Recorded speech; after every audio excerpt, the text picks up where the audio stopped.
Hey friends, we are on the Great Wave, dun dun, the world famous, one of the world's most famous paintings. Are you ready? Let's get started on our art lesson for today.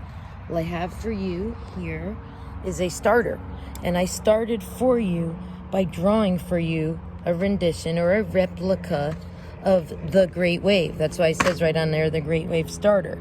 And so I drew it for you. I give you a Bible verse says, "O Lord, the ocean roars, the crashing waves of the sea." So it's a Bible verse about how powerful it is. And there's the title, The Great Wave, to show it's a replica and who made it and where the area is in the world, and that's Japan. All right, so this is your starter.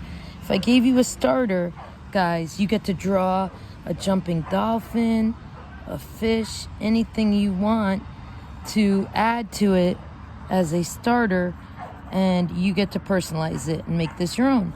And then I'm never going to sue you for plagiarism, so your art teacher can give you something, let you use it as an artist, and then make it yours, okay? So you get to do whatever you want in it, all right? But now, once I give it to you, I'm going to teach you then how to draw it as well and do your own replica. So let's get started. Ooh, there's some dogs barking in the back room. After we draw it, we're going to look at this, the grading rubric for watercolor. And our sync has started again. So remember, out of the lines and scribbly is a D, C, B, A is tones, dark and light shading to do with the control drip or whatever you want. Now say you're like, I can't do it, Mrs. Smith. You can always put it underneath your paper and trace to get started. But we're looking at the Great Wave and we're drawing it, and I'm gonna have you really loosely go like this and do a curve. Now, some of you guys have a hard time seeing in pencil. I'm trying to do it really dark with the side of my pencil. Now, the edge of it is wiggly lines, like an element of art and principle of design. You're gonna go out and in.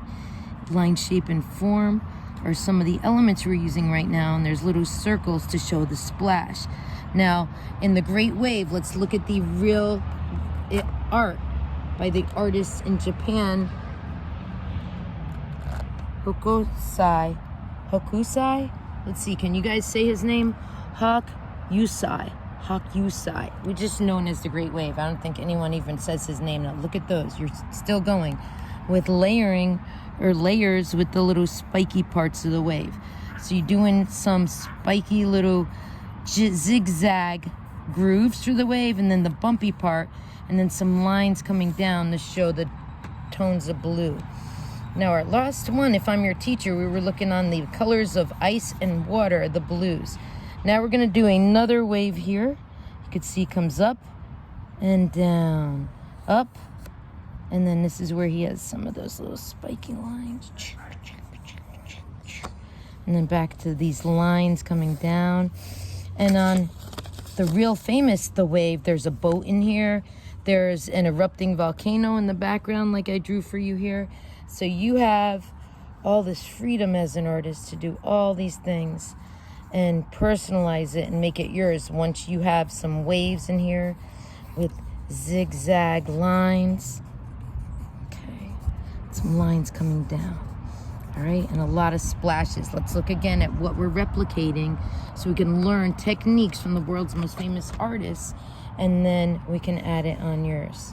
Okay, now if you want to add the boat, you can. I'm not going to. Why? So we could get really quickly to either using your colored pencils with the shades of blue that we're using to depict water and ice. We're on the cool colors, which are blue, and you could see in the real rendition they use shades of blue. They use dark blue and light blue. Just using the side of our pencil, and we're going to do different shades. So I'm going to do some in pencil. Some of you guys might be having fun with pencil, and you might be wanting to use the side of your pencil and slowly shade, right, like that for different tones. Or now that our sync just turned on again since the hurricane, I'm excited to let you get up, get what you feel like you're the best at, and start adding color with either watercolor or marker or crayon or whatever you feel like you're the best at. Okay, now as we do our replica and you start using shades and tones of blues in here, dark blue, the light blue, it is time to stay in the lines, bleed it out with adding water and dripping it around, using the controlled drip again, and thinking about your sky. Now he does a tannish sky, right? See the real art there? And I'm not going to use tan. I'm going to use my favorite color, sunset. So you get to personalize your art, make it yours. Use lots of what to bleed it out? Now, if you do a pink sunset, though, don't forget that the water reflects the sky. So you want to have a little bit of reflection in there. I'm going to keep working on my replica of the Great Wave, one of the world's most famous paintings. And saying over and out from today's lesson. I can't wait to see yours. I'm going to keep working on mine because I try to keep my lessons short and sweet so you have more time to work on yours in my class. And hopefully you are quietly following along, remembering how to work with watercolors. If we've been out at our school for hurricane days, when you come back, we weren't able to use the sink. So I got to recap and remind you what you learned and see if you retain this knowledge. So I'm going to come around and help you guys next.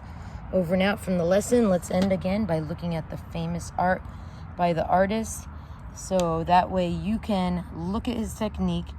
Some of you guys are going to want to use white out for that white, or you could use a white color pencil, or you could even use the flick technique. Remember where you get a paintbrush, tap it with another paintbrush and flick on some water on there? All right, over and out from today's lesson.